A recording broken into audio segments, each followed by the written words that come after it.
Doctor Miguel, muchas gracias por estar aquí con nosotros.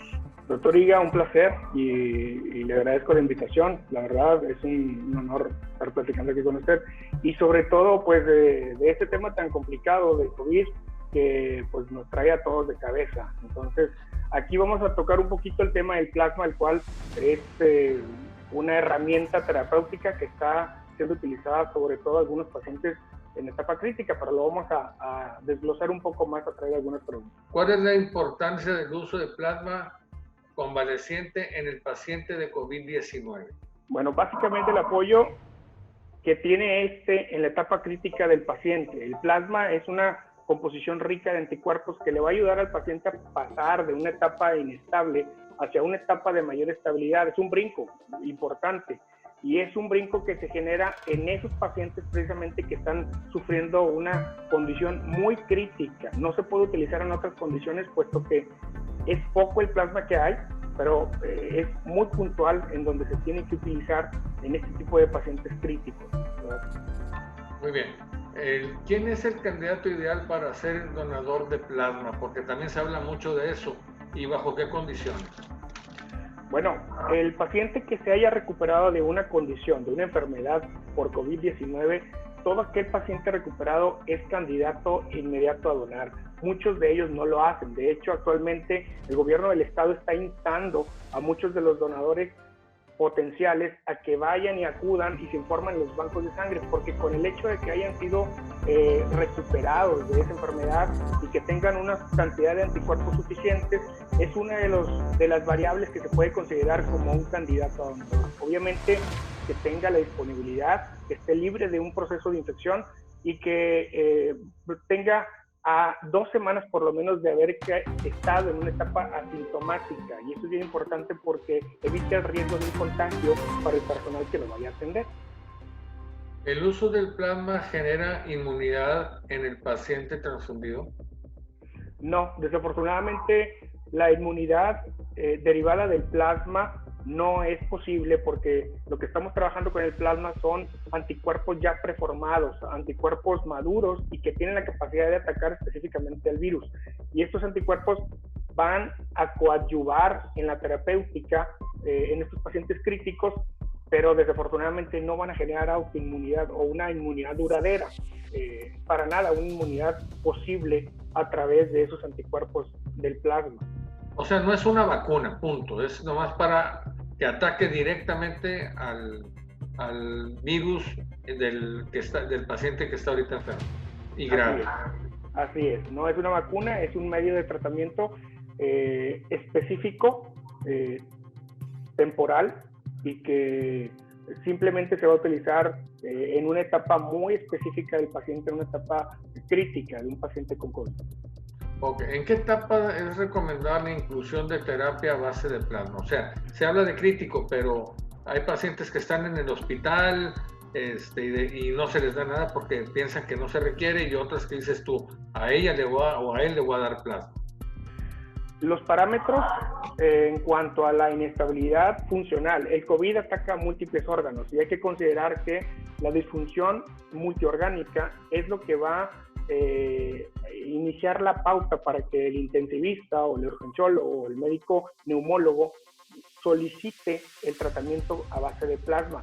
Y este plasma básicamente va enfocada a una etapa de inestabilidad multisistémica, la cual viene obviamente anticipada o predecida por problemas pulmonares importantes, metabólicos, en donde inclusive los problemas de coagulación pueden desencadenar esa necesidad de plasma en pacientes que pueden llegar a necesitarlo. En general es multisistémico la complicación que puede llegar a requerir el paciente en esta etapa crítica. ¿Hay una cierta cantidad de plasma que es por kilo de peso? ¿Es por alguna variable que ustedes toman en cuenta para decir a esta persona le voy a poner 1/4 de litro de plasma o medio litro, como lo estén manejando, doctor? Generalmente el plasma donado, que son 600 mililitros, se divide en 3 componentes, 200 mililitros cada uno. Y una persona promedio, tomando en cuenta que el COVID está atacando personas adultas de 20 y tantos años en adelante, lo más fuerte, tiene el peso suficiente para tolerar 200 mililitros como medida estándar. De ahí, la necesidad clínica de cada paciente va a determinar si es 1, 2 o 3 dosis las que se requiere de plasma para recuperarlo. O sea, de un paciente lo podemos partir para 3 pacientes si se llega a requerir y con una sola aplicación de plasma pudiera ser suficiente. Sí, definitivamente un donador puede ayudar a 3 pacientes en etapa crítica. ¿Cuál es la visualización a futuro de las opciones profilácticas y terapéuticas? Bueno, número 1, se tiene que aprender a vivir con las medidas preventivas básicas primarias. Esto, pues no hay opción. Estamos viviendo en una etapa desconocida, difícil para todos, desde el punto de vista clínico, desde el punto de vista económico, y nosotros tenemos la responsabilidad de cuidar nuestra salud. Es la prioridad. Para finales de año probablemente se estima que ya se tenga información suficiente de los estudios clínicos derivados de manejo con vacunas, pero a finales de año lo único que vamos a tener es un sí o un no, si funciona o no la vacuna, como para empezar a comercializar o producir de manera masiva. Se están corriendo otros 2 o 3 protocolos que todavía van a empezar en los próximos meses, se van a empezar a correr, pero el primero a nivel masivo, estamos hablando de 30,000 voluntarios, empezaría a tener frutos a partir de finales de este año. Y pues bueno, obviamente hoy y seguramente en un futuro, pues gran parte del manejo va a ser sintomático, enfocado a la contención de los síntomas, y si en caso de que se descubra un medicamento más específico para el virus, pues eso va a ser de gran ayuda para el manejo de estos pacientes. ¿Qué tan efectivas son las pruebas que se están aplicando para la detección de la enfermedad? ¿Y de esta resulta algún elemento útil para el estudio del COVID? Hoy en día hay 2 pruebas muy importantes. La prueba de PCR y la prueba de anticuerpos. La prueba de PCR es enfocada a la etapa aguda de la enfermedad, donde vamos a detectar copias del virus. Y es bien importante porque nos ayuda a diagnosticar el virus en pacientes que traen sintomatología e inclusive que no lo traen, pero que pueden llegar a ser portadores asintomáticos. La otra prueba es la prueba complementaria que nos va a ayudar a determinar la inmunidad a través de los anticuerpos IgG, que son pruebas cromatográficas e inclusive de tipo ELISA, que son un poco más específicas, que son tipo sándwich. Y estas van a determinar el grado de competencia de un paciente recuperado o del desarrollo de los anticuerpos después de una enfermedad. Ambas van a conjuntarse de manera importante para el seguimiento epidemiológico. Todas estas pruebas van a mapear a la población y van a ayudar a establecer pues múltiples estrategias de mitigación para el virus. Bueno, una pregunta, porque el PCR, para los que no saben, es el cotonete que va por la nariz hasta el cerebro casi, ¿verdad? Y luego el otro que te sacan, tienes orofaringio, ese es el PCR, y las globulinas, la IgG, ese es un piquete en sangre, así es como es.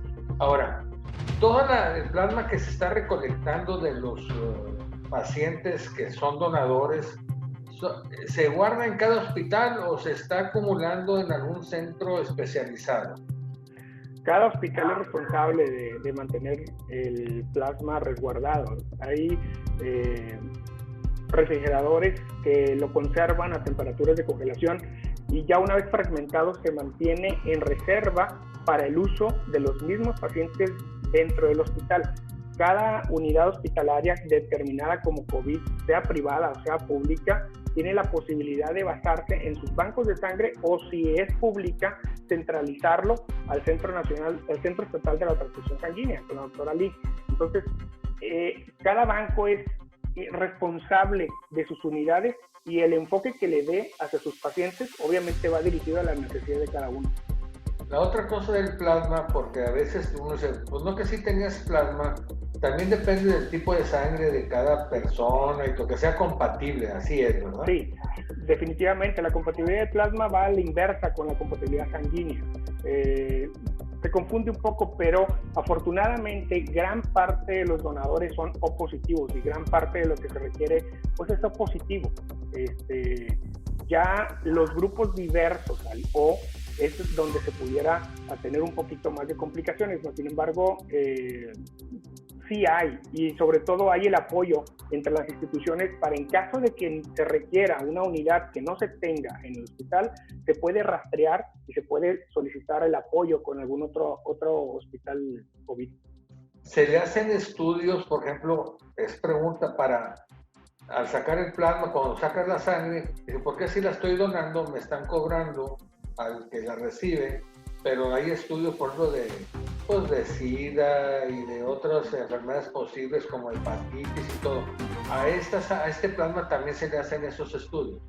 Sí, estos estudios son parte del perfil donador, incluyen las pruebas serológicas y las pruebas moleculares. Bueno, algunos los hacen de manera molecular y van enfocados a todo el perfil infecto-contagioso, el perfil de hepatitis B, hepatitis C, el HIV, enfermedad de Chagas, Brucela, BDRL y algunas otras pruebas que se puedan hacer dentro de cada banco de sangre, distintas un poco. Pero, sin embargo, este es el perfil que se le incluye a cada unidad y obviamente dentro de ese perfil pues va la seguridad transfusional, que es lo más importante.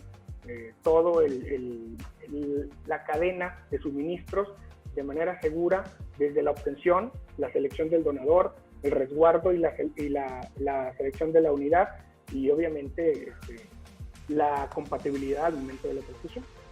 Muy agradecido y muchas gracias por todo. No, de nada.